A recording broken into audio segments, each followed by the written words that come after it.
right, Lindsaya. So glad that you're here. I appreciate you so much, friend, and I've been wanting to do this for a while. So here we are. Here's the first thing that I want to ask you about.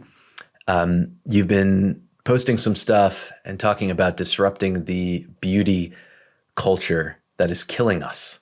And that's something that I find really interesting and wanted to ask you about. So what do you mean by that when you say the beauty culture that's killing us?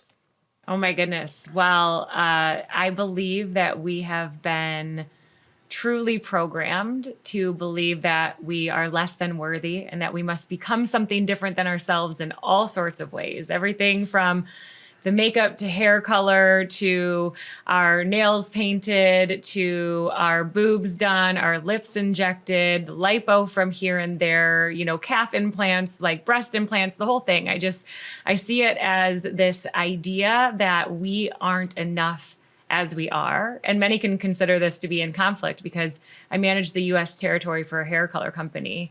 And people are like, well, what do you mean? Well, the reality is that I believe when we do things, do them with safer things, number one. And I also believe that two truths can be in existence at the same time. And so optimized health is to eliminate so many of these ways where we are creating toxicity in our body as a result of trying to become something that we weren't born as our birthright. It isn't ours naturally. And also, if we have a desire, once we have, the freedom, we're into adulthood and we make decisions, I think it's important that if we're making and conceding in certain places that we understand the known risks, that we have transparency in that, and that companies are required to do it better so that we are safer when we step into those arenas. But you mentioned killing us. So it's like strong language, right? Mm-hmm. So like, why do you use those words to describe what's happening? Because the chemicals that are part of what the beauty culture really requires for the outcome that we step into these processes and procedures, the chemicals that we become in contact with and exposed to are deadly. They're known carcinogens. We can't negate, facts are facts are facts. And the reality is that although at safe levels for one product, a woman in the world today, and no, it doesn't have to be gender related, but it is right now in relation to most humans that are born of the female gender tend to come in contact with more than 50 chemicals. Some say even higher than that before we even start our day, based on what we're putting on in the shower, what we're putting on our skin, what we're putting in our hair, what we're putting on as, in our clothing. And so these chemicals, although each safely tested or proven to be safe within certain concentrations, were never tested for the way in which they're layered on. And so I believe that because they're allowed in anything and we're consuming at such a high level that we are exposing ourselves to the cancer causing and other disease causing and gut disrupting levels, that's literally leading to our disease and demise. I think about this in terms of priority. What are our priorities? Because the top priorities are going to be the ones that drive my decision making. So it seems that the top priority for many people is to be viewed positively. My image, the way that I look, is extremely important. And so is that really the thing to focus on? Like, as long as people feel that way, that's the most important thing, then I'm going to do anything in order for me to achieve my goal of looking good. I don't care. And it's also like the present moment. Like, I don't worry about 10 years right now. Like, I want to look good right now. I want to look good when I go out to the party later tonight. And that's my goal. So like, how does something like that change and shift, especially for younger people? Well, I think it's around conscious consumption. So creating consciousness around where the chemicals lie, like having certainty in knowing when I'm putting on this eyeshadow or when I'm choosing the lipstick. If you're choosing it and then you're putting on the perfume, and you also washed your face with a face wash, and you also have, a standardized deodorant on. Like, the more that we understand each component, we can make conscious decisions. So maybe you recognize that the deodorant is not necessary, that cutting a lemon in half is more than enough to create, the reduction of smell or really remove it altogether. And we're not intended not to sweat. So anything that stops our sweating would be something to be concerned about, right? And so maybe the step forward, or as I teach it and call it, is to amplify the wellness warrior within, is what is it that we're choosing to remove? It doesn't mean that we're going to walk perfectly in this bubble that never has exposure to the ideals of beauty or the products that create what we consider beauty. But when we have consciousness around where there's danger, then we can make really intelligent decisions. I mean, we are the human species considered to be one, if not the most, one of the most intelligent on earth. And so I like to believe that through the knowledge is the power, right? It doesn't mean no to everything. It simply means, what are we saying yes to? And when are we saying yes to it? So maybe for that Friday night event, you are doing more or putting more chemicals on. It can mean that you then are conscious in the celery juice in the morning, the food that you eat that day. And maybe for the remainder of the week, there's really not a lot that's coming in contact with you that would be at that level. And so it's about consciousness for me, which is where the conversation begins. Is it also about leadership too? Because I wonder, how strong is the influence of what my friends are doing? I think it's really challenging for people to be different than the others in their social circle, right? So I'm wondering if you've worked with people at all. It's like, okay, even if I hear you that this is dangerous and it's not good for my body, and I want to be doing something different, I don't want to be in a place when I'm surrounded by my friends and they're all doing their makeup and stuff, and I'm making a different choice. Then I'm different. Then I'm kind of outcast. And I feel like that is definitely one of the major barriers towards moving forward in the direction that you're talking about. What do you think about that? Well, I think that you are well aware, and so maybe your audience isn't, but I have run a daily self-love show for nearly 2 years, and we have over 100 people come into the space every single day. And so I wholeheartedly understand what you're saying, because we are so influenced by our perceived judgment of others, or how we perceive others view us.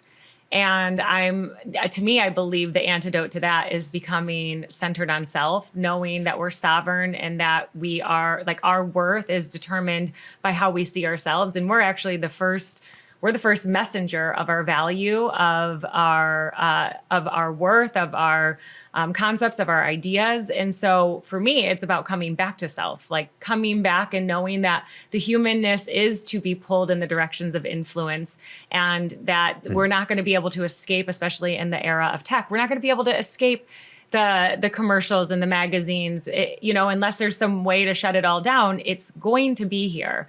And so what we don't have control of is what's outside of us, but what we do have control of is what's within us. And so it's about bringing forth that message of making the personal decision and stepping away from the ideals and programs that have been bestowed upon us.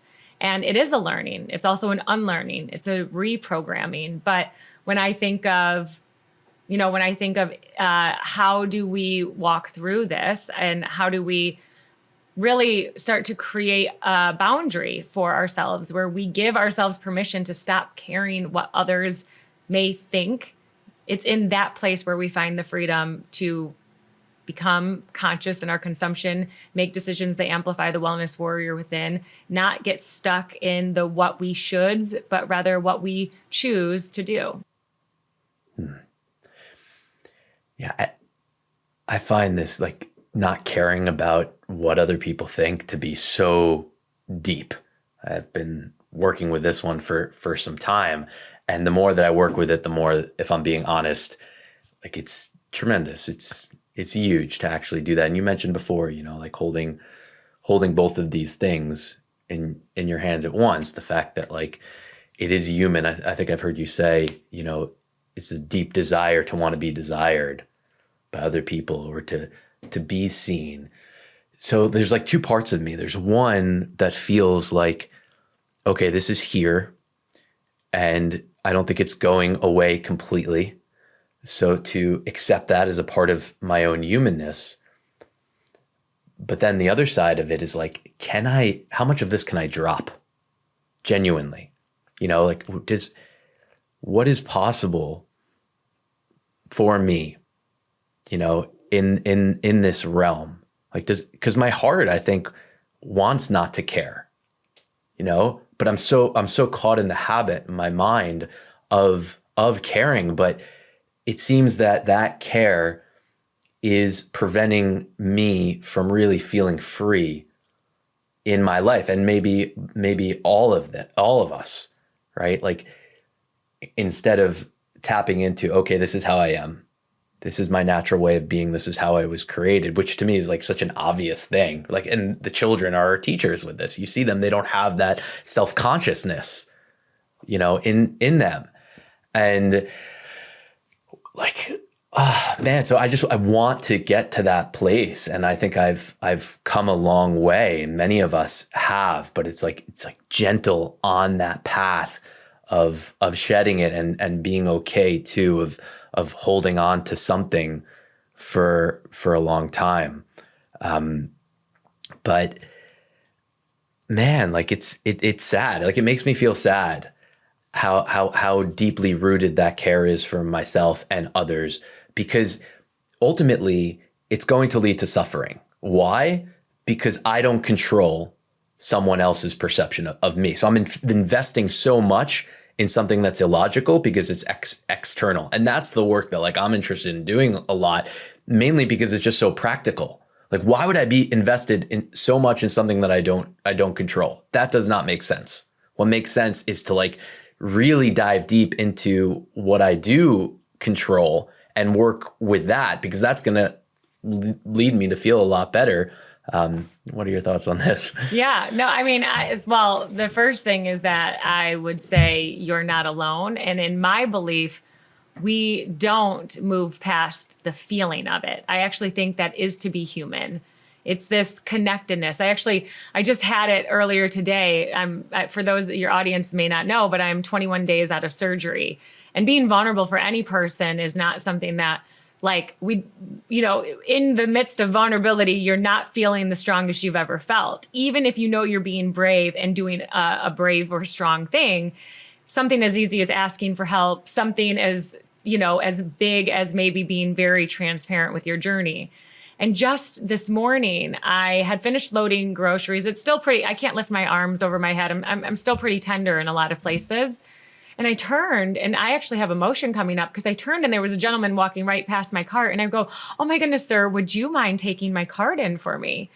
And he turned and he scoffed at me, and he was so judgmental. And Avi, I immediately felt less than a person. I immediately felt like, oh my goodness, like, I was judged and I looked weak and like, I wasn't, and I did respond to him in a way that feels really in alignment with who I am. But to believe or expect from myself that I wouldn't have that triggered response and that it wouldn't remind me of feeling vulnerable, I think is the first part where we don't show up for ourselves as our best friend. Because if my best friend was like, that just happened to me, and like I felt really vulnerable and weak, I wouldn't be like, oh, you should never feel that. First off, I don't like to shit on people. I think it sounds a lot like another S word, and I don't like to shit on anybody.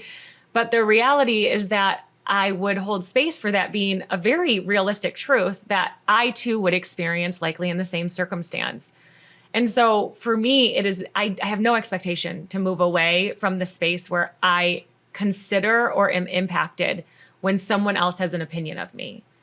I think the power and the opportunity in it is that the faster I catch it, the more quickly I can enact any of the tools in my toolbox that get me back into center. So for instance, in this situation, I got into my car and I immediately put on a self-love song and I turned it really loud. And I reminded myself that asking for help is it is the most brave thing to do as a human, because we are so structured, especially now, to be, in this ideal that we're supposed to do it alone. And I gave myself forgiveness and understanding that came up and that it really hurt me. Like in that moment, it hurt. It hit me right to my core. And it's not about me. And that gentleman's reaction to me has everything to do with him. In fact, that energy that he contains in this world left the moment he left my space. And so now the only responsibility I have is, how am I going to respond? How am I going to respond to his reaction? How am I going to respond to his judgment? That to me puts me back in the driver's seat and reminds me what I've always been in control of, which is I cannot judge that people are going to judge me. In fact, if anyone ever follows me anywhere, I will likely say something at some point that may be in conflict to something you believe, because I am the truth spreader. And I mean that by my truth. And I say it to create consciousness. And so I step into the place knowing that there are going to be people that judge me, and given platforms that we are on in the social world, some even feel so free as to let you know exactly how they feel about you.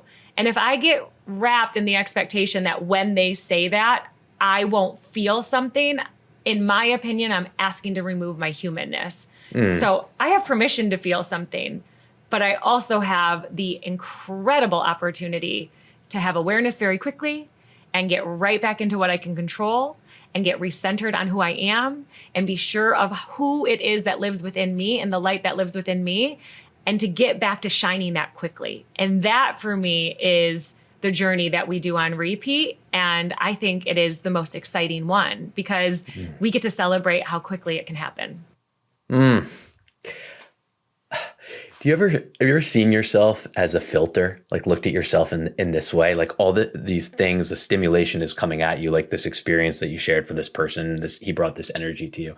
And when you're talking about like this process that you went through and you're sharing what happened, that's what I hear is you being a filter. You're taking in this energy that came in and you're working with it.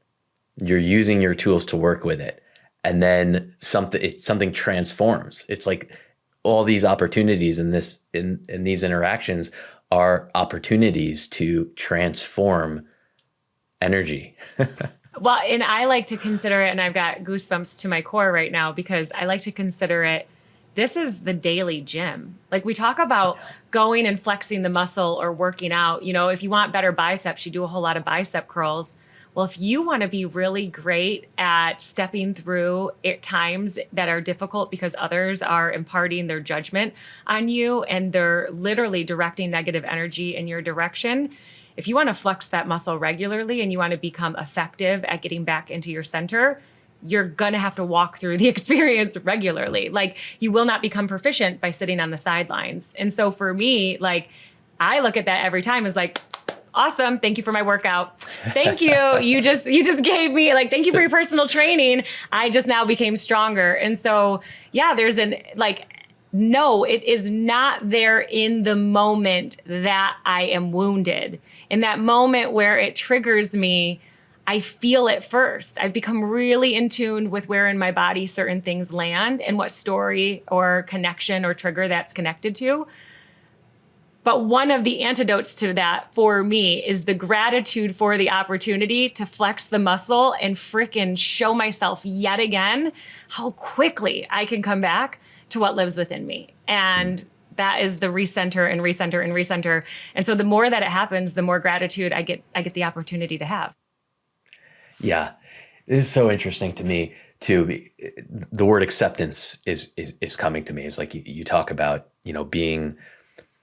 being our best friend, this relationship, which I'd like to talk a little bit more about. But when I think about doing that, then I'm even allowing myself, when I can't see the interaction in this way where I'm grateful for it, that's okay too. Like everything's okay. Like whatever I'm experiencing, even if it's anger and frustration, jealousy, all that stuff, like that's acceptable too.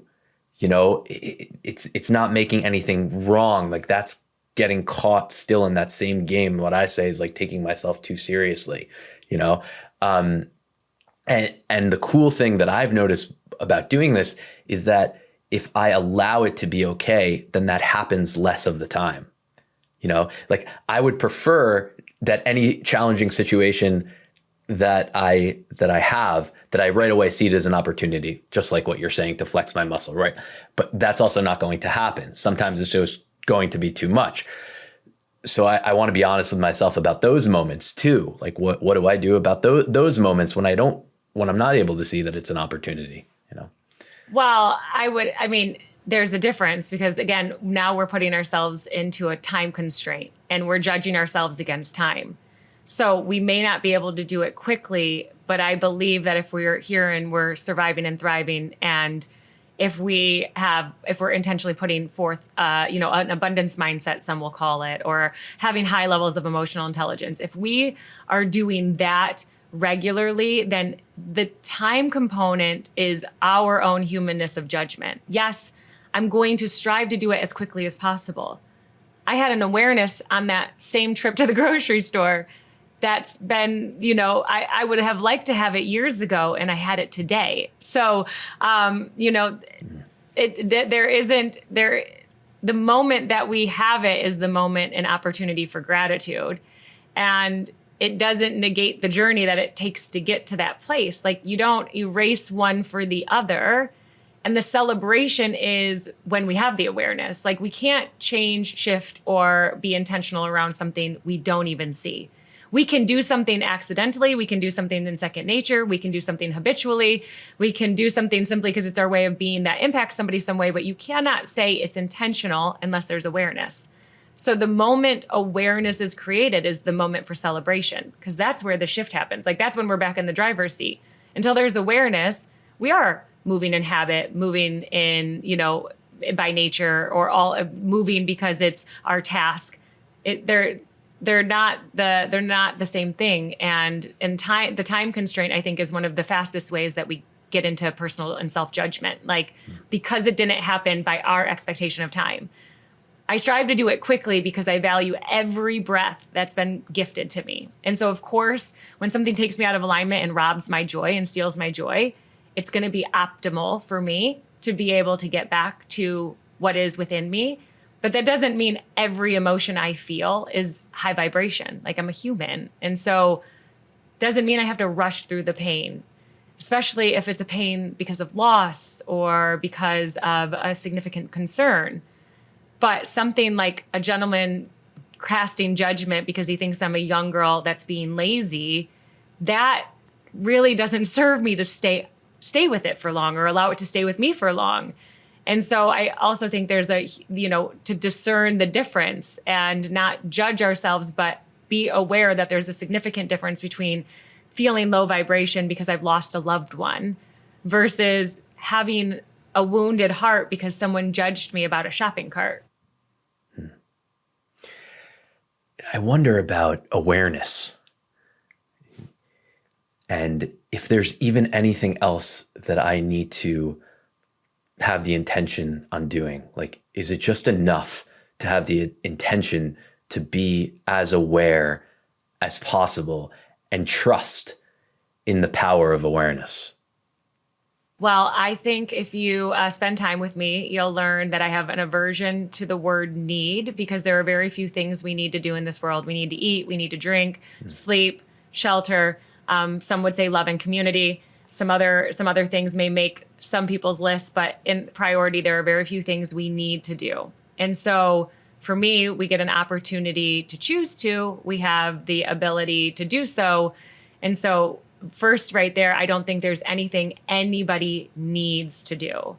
But we do have an opportunity to dance with our awareness. And for me, it is simply about having clarity on how we want to show up, like really clear on who we are, like what's in our heart center. What is it that we want to be known for? One of my favorite mentors ever, he said to me once during coaching, whatever you say about yourself, I believe you. And I was like, whew, that's dangerous, because I didn't speak very nicely about myself. I was like, oh gosh, like if the world is believing that, no wonder I'm falling short or feeling like others are judging me for falling short, or any of the stories wrapped around that. So for me, when I think about the awareness component, it's when we have clarity around what it is that we want to be known for, how we want people to receive us. And then the awareness is recognizing when we're stepping outside of that. So the more we know self, the more we know what that is, that's where the awareness comes from. It's like stepping outside of the boundaries. I always think of it like the dogs that wear the zapper collars, and like as they get closer, it's like beep, beep, beep, beep, beep. And like, that to me, that's the awareness. There isn't a need for a certain level of it. It's simply, I want to stay within what is in alignment for me. And that creates the ability to see when I'm a little far or getting close to that boundary.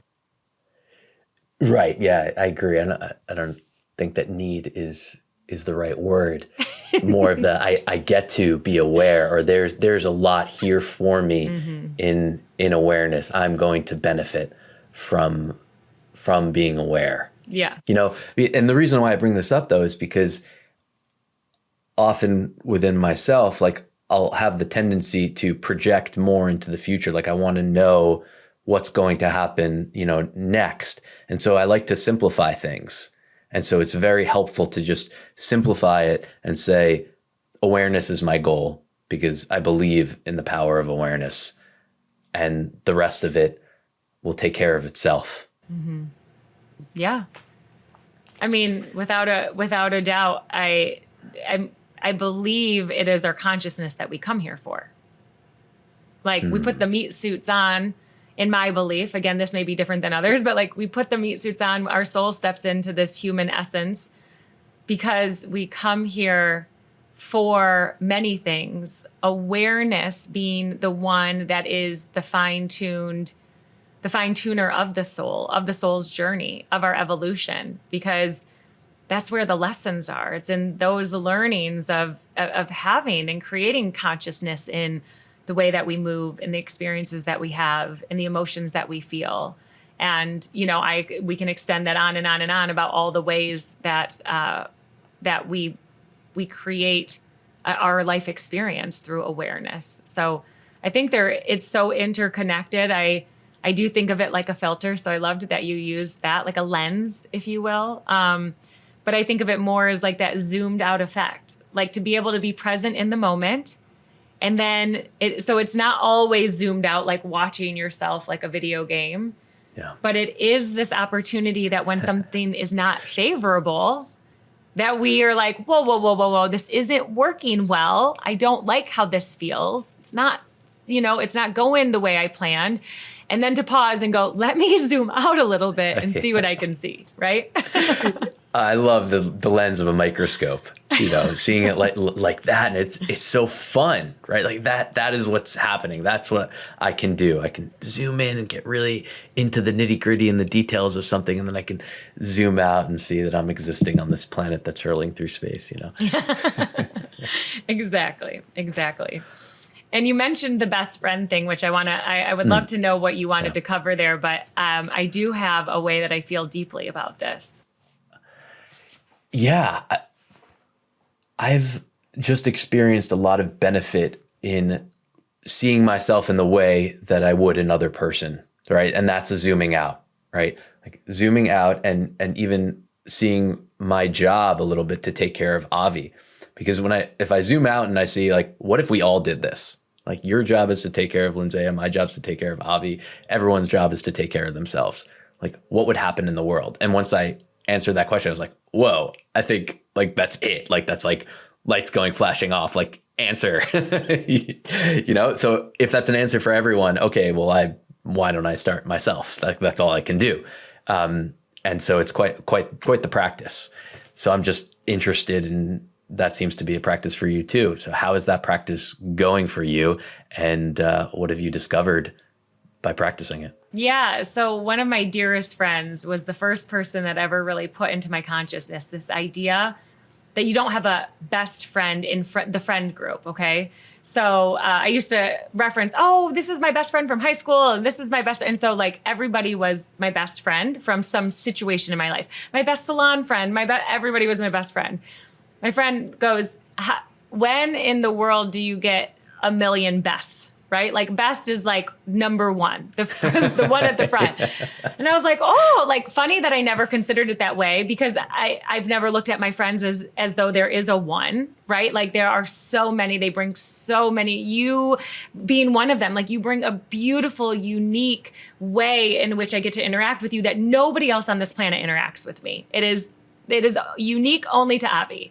And so I was like, oh my gosh, I had never recognized that truth. So that was over a decade ago, and I dropped the best friend label. I became an aversion for me, quite frankly. And I've taught my children the same thing, that we don't have a best friend. And so, but I've always wondered, because there's like all these best friend bracelets, and it's stayed with me like rumbling around.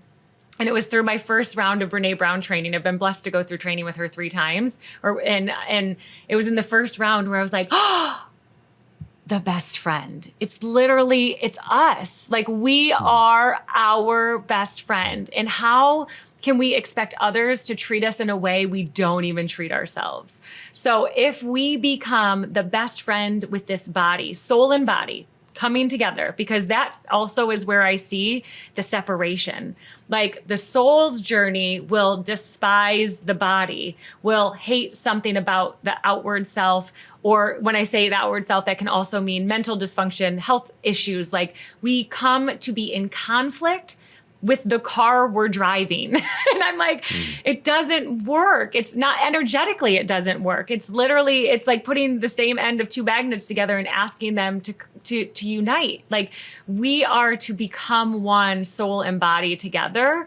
And so it is that union that now every time I see a best friend, I'm like, oh, right. It's when both my inner self, my higher self, and my human self are in community and become best friends. And when we are best friends, I get to show up as my best, as Lindsaya, with anyone, anywhere, at any time, always, because I've got my best friend with me 100% of the time that has my back. Kind of like you said, like, parenting the Avi, being there for self. And so I don't have a best friend in this life. I have friends that I value and would go to the ends of the earth for. But my very best friend, the one that was there with me the moment I took my first breath, and will be the one I can guarantee will be by my side when I take my final one, you're looking at her, you're listening to her. And I make no apologies for that anymore.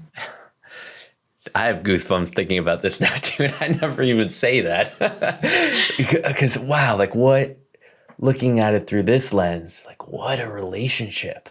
Like what a relationship that we have for ourselves. Like, oh my gosh, like I feel like I wanna cry now. Like thinking about what we have all been through with ourselves.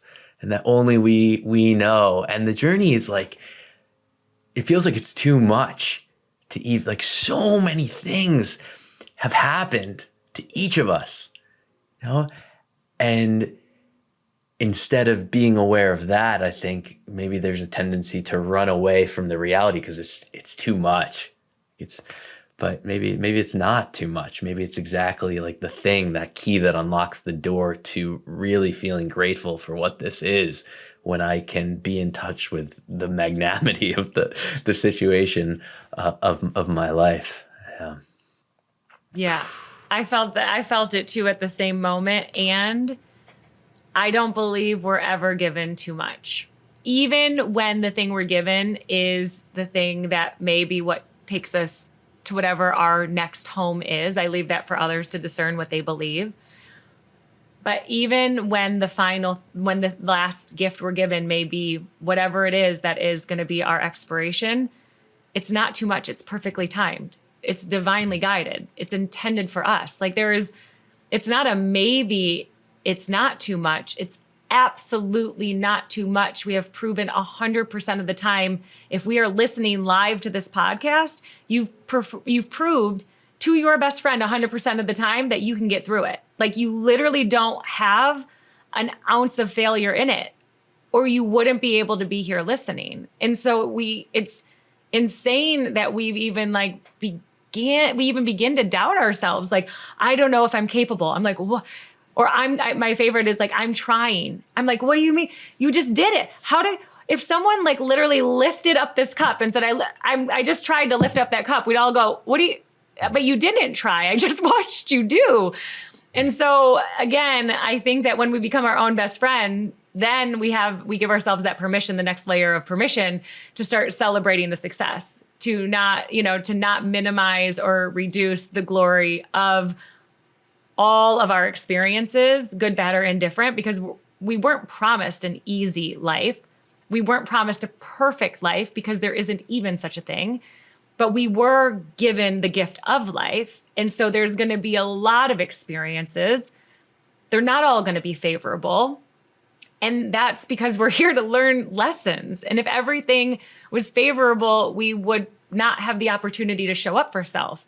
So it's the gift in all of the lessons and all of the hard moments. And we're perfectly designed to walk through and successfully be on the other side of everything put in our pathway, right up until the last breath. And even that we are successful in, because it's the timing for the transition. And so we go. Yeah.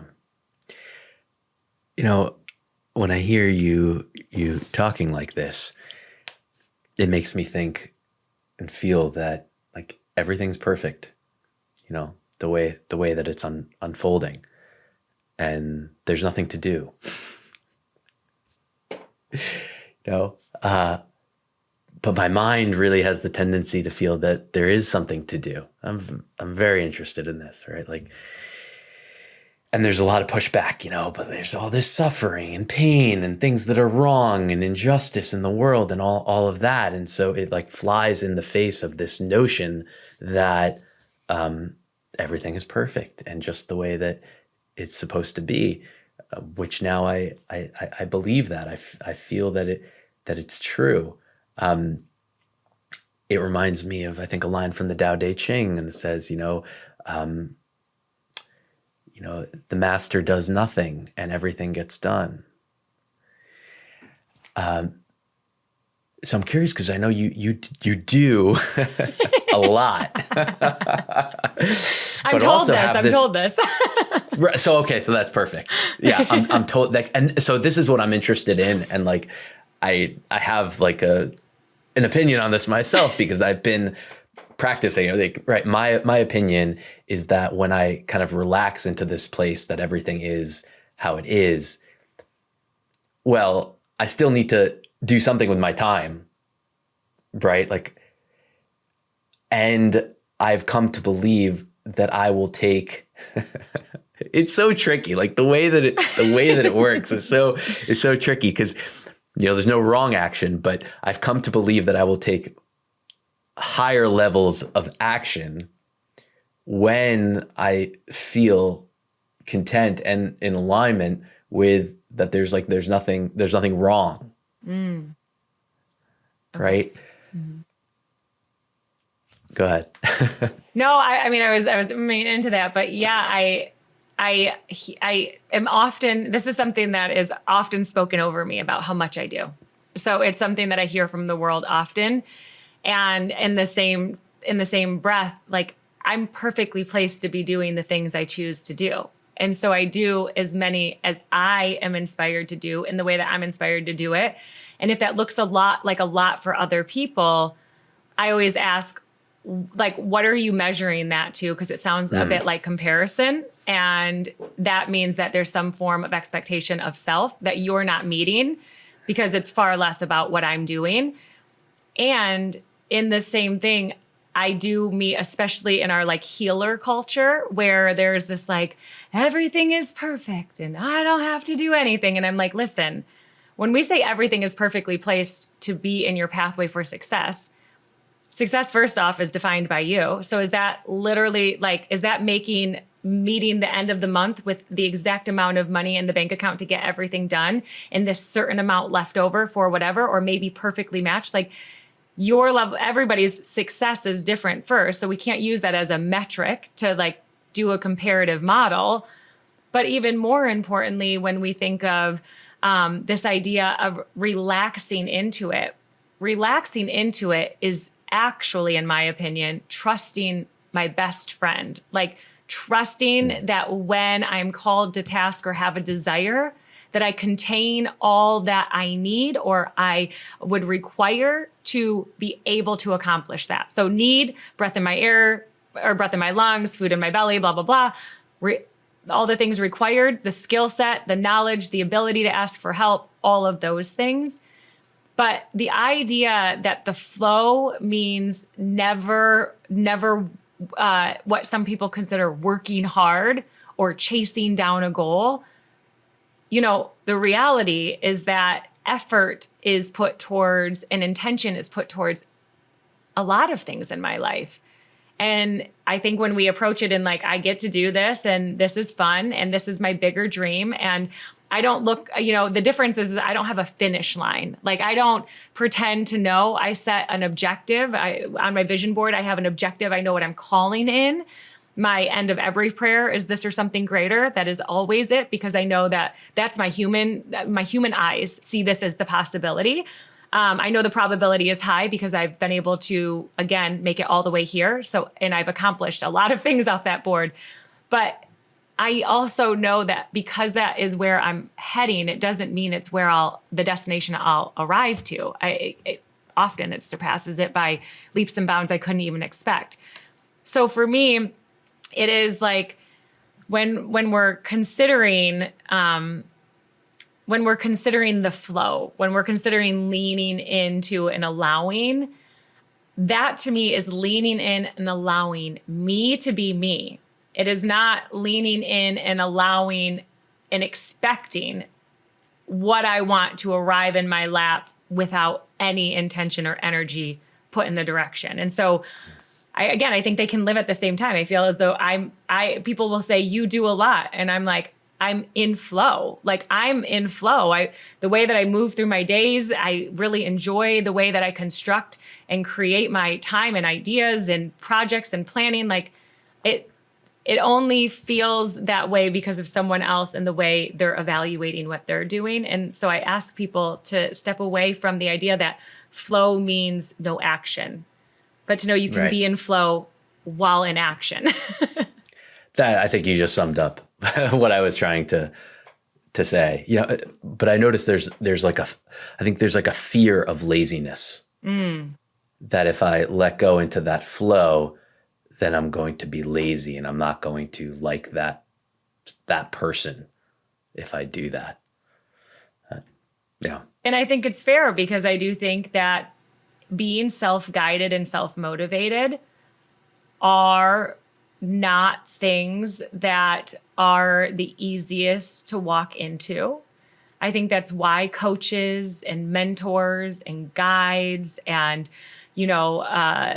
the wise ones and, all of these, in all of human history, we have those that we look to as a source of inspiration and also direction.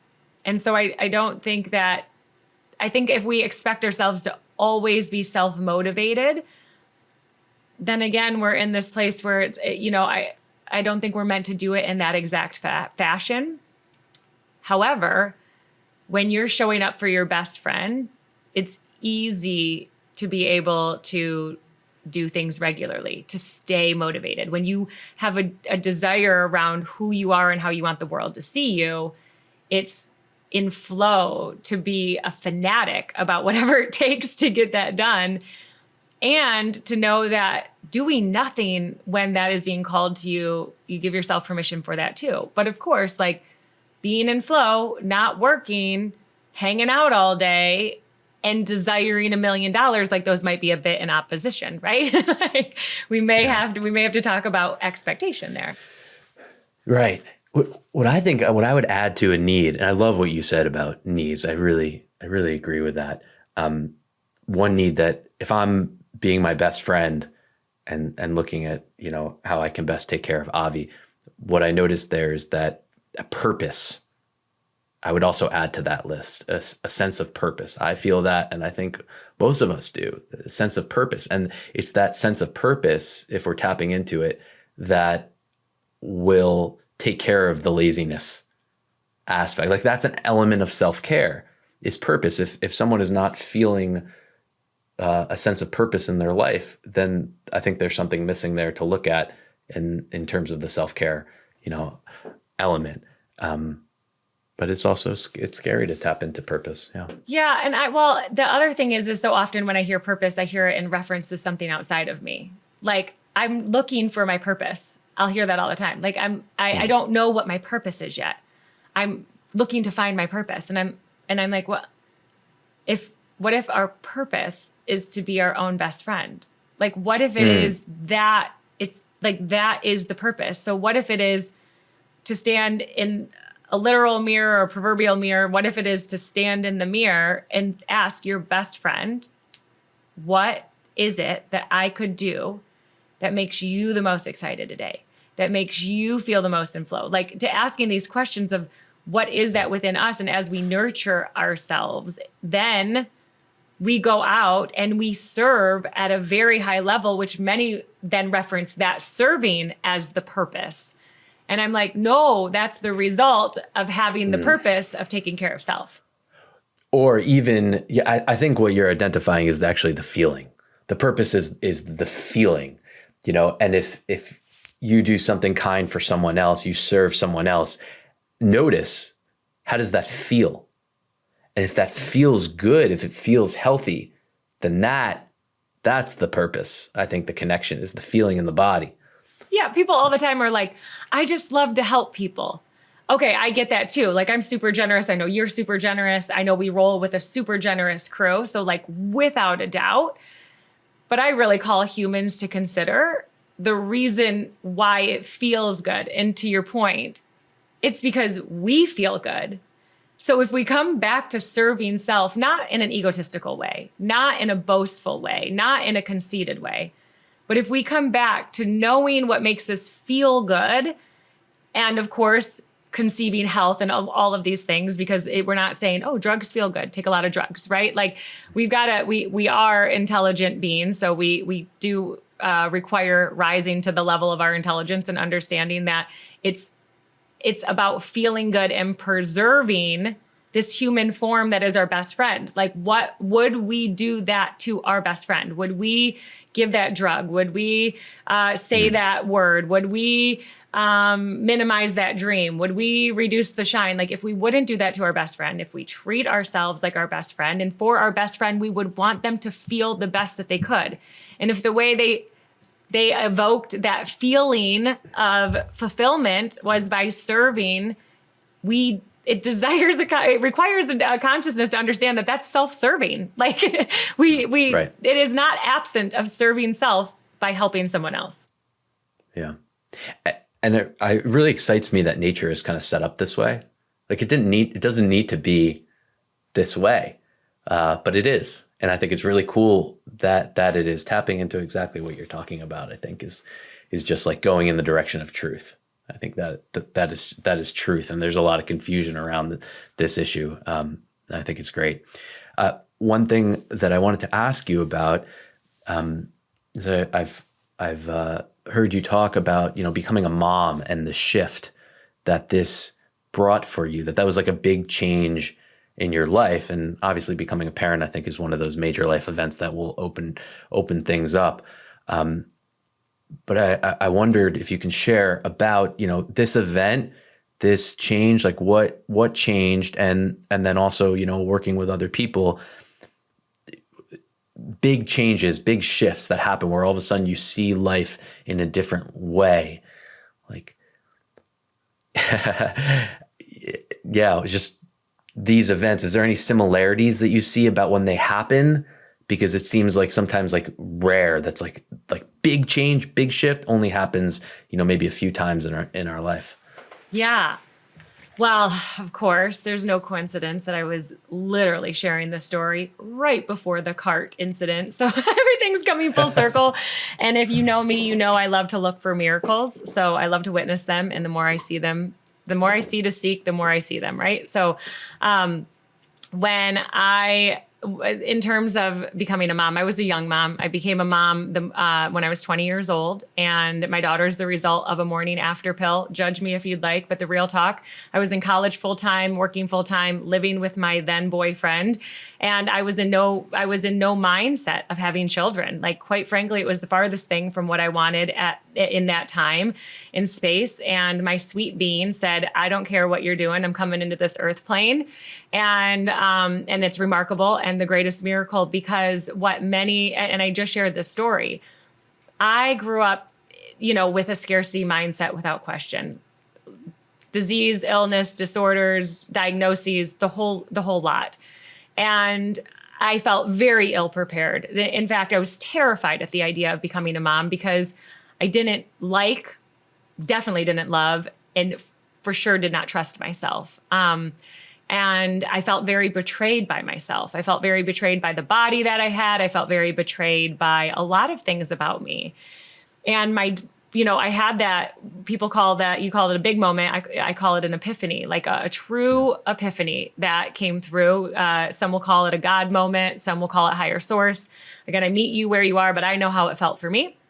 And I recognized when that stick turned double line pink and I was going to be a mom, I literally had the warming sensation, and I realized that was meant for me, even though I was terrified. Like, I knew that in my body that I was about to be a mom rather than making another decision.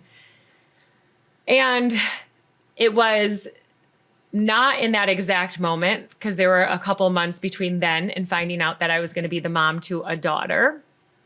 But it is in the moment of learning I was going to be a mom to a daughter that there was a significant shift. And by the way, I have a son, and he's shifted my life, and he's another one of my epiphanies. So no minimizing to that. She's simply first in birth order. So she was the one where I had the first experience. But what happened at that moment, and talk about purpose, she did become an outward purpose before I found inward purpose. And so she became the thermostat for everything I would accept in life. And so what I didn't feel good enough for, what I didn't feel worthy of, what I didn't think I was able to attract, I was willing to accept nothing less for her. Especially given the way that I grew up in some of my circumstances, it became my biggest absolute why that I would not walk in the same way. Now, that doesn't mean you can control everything. We've, of course, have hiccups, and I'll pay for both of my kids' therapy as they get older, because without a doubt, I've imparted some form of trauma more than one time. I'm a human, and I recognize that. But the thing that shifted there was I went from evaluating my life decisions based on my own perceived worthiness to that of what I thought an angel was worth, because she was the epitome of anything I'd ever met in my life. There was, at that moment, nothing greater in the earth plane for me anywhere. You couldn't have convinced me otherwise, and still can't. And so what she deserved and what she was worthy of literally became what was my thermostat, how I measured everything. And it was life-changing for me, because I wouldn't have gotten there otherwise. I don't know that I would be even close to the human that I am. Well, actually, I do know. I know with absolute certainty I would not even be close to the human that I am, because my trajectory was in the decision-making and the discernment around what I allowed based on my own perceived self-worth was so vastly different. And so, yeah, that was an epiphany, because it started to attract things into my life because I held a different standard, because I had a different boundary, because I had a much higher level of perceived worth, because it was in relation to her first. Do you ever have the experience of trying to hold on to the epiphany that you had? Or maybe there was one big moment, or we have moments of clarity, and then life, ebbs and flows and twists and turns and everything. And sometimes in moments where the clarity isn't there, there's confusion, right, of sorts. So you ever notice yourself trying to like grasp back to that moment of clarity, or having any difficulties going from being clear to being unclear, and wanting to kind of like force that clarity in a more challenging moment? So I would frame it as I will revisit those moments when I feel unclear. So when I feel unclear, I go back to these moments and epiphanies.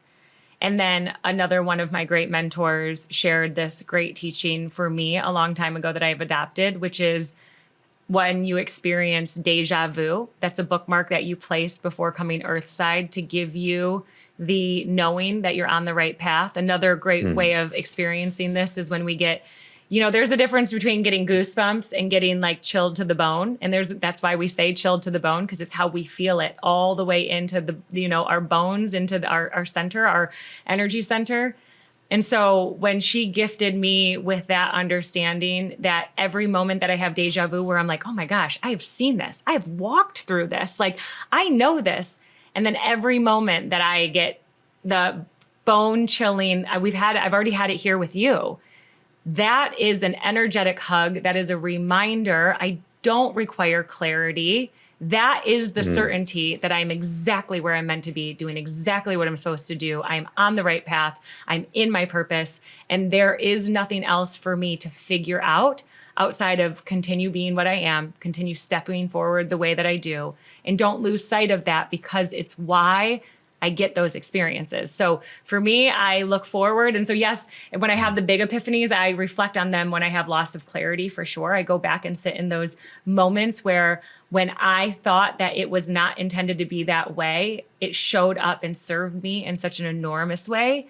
And then I told you earlier that I seek to see the miracles. And so every deja vu and every bone chilling experience is another energetic hug that reminds me. And so I get those so frequently, so freaking frequently now, that I settle for nothing outside of accepting that and allowing the hug to reside within me and continuing to allow it to fuel me.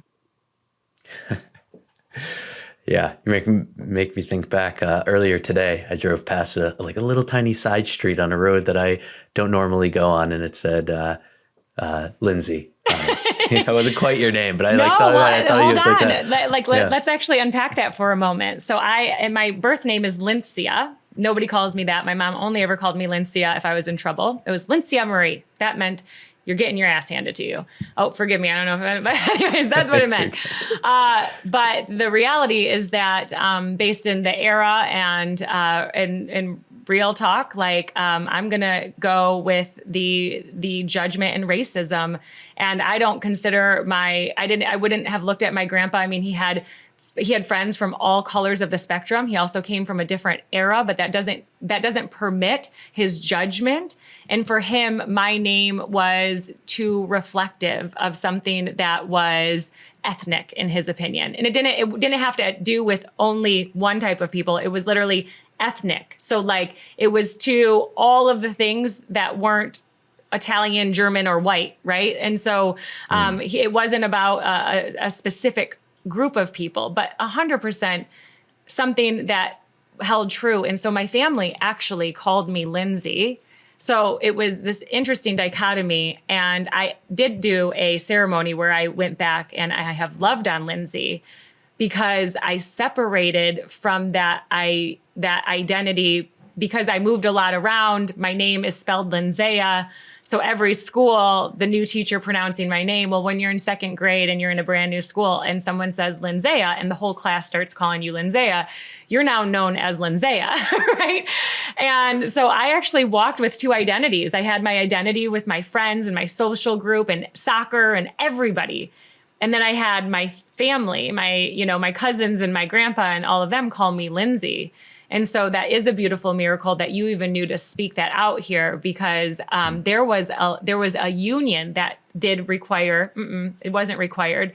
I chose to go back and reunite with that piece of me and know that Lindsay is as protected in my body. She's as loved and as valued. And there's no reason to be ashamed of that feeling that used to feel as though I had to be something different in each place.